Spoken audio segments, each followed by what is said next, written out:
বাংলাদেশের বিপক্ষে পাকিস্তানের ওয়ানডে সিরিজে কেন নেই বাবর আজম? অধিনায়ক শাহিন আফ্রিদি বলেছিলেন বিশ্রামের কথা, কিন্তু নির্বাচক আকিব জাভেদ জানালেন ভিন্ন কথা।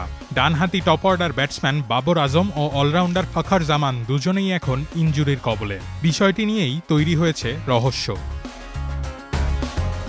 সম্প্রতি এক সংবাদ সম্মেলনে নির্বাচক আকিব জাভেদ জানান, টি-20 বিশ্বকাপ শেষ হওয়ার আগে বাবর ও ফখরের চোট সম্পর্কে কিছুই জানতেন না নির্বাচকেরা। বিশ্বকাপ থেকে ফেরার পর জানা যায় তারা ফিট নন। এই ঘটনায় বিস্ময় প্রকাশ করেছেন পাকিস্তানের নির্বাচক কমিটি। আকিব জাভেদ, মিসবাউল হক ও সরফরাজ আহমেদের এই কমিটি পিসিবিকে তদন্তের অনুরোধ জানিয়েছে। তাদের প্রশ্ন, বিশ্বকাপের সময় কি খেলোয়াড়দের ফিটনেসের যত্ন নেওয়া হয়নি, নাকি তারা আনফিট অবস্থায় বিশ্বকাপ খেলেছেন?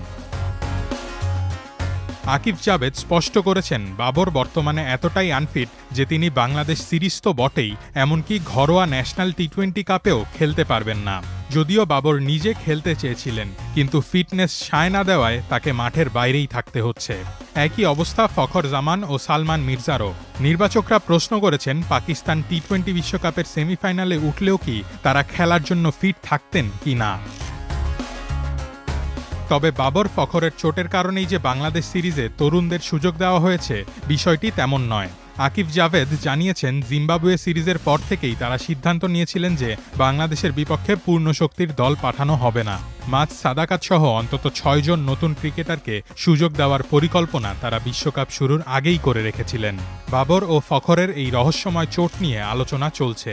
নির্বাচকদের এই তদন্তের দাবিতে পিসিবি কী পদক্ষেপ নেয়, এখন সেটাই দেখার বিষয়।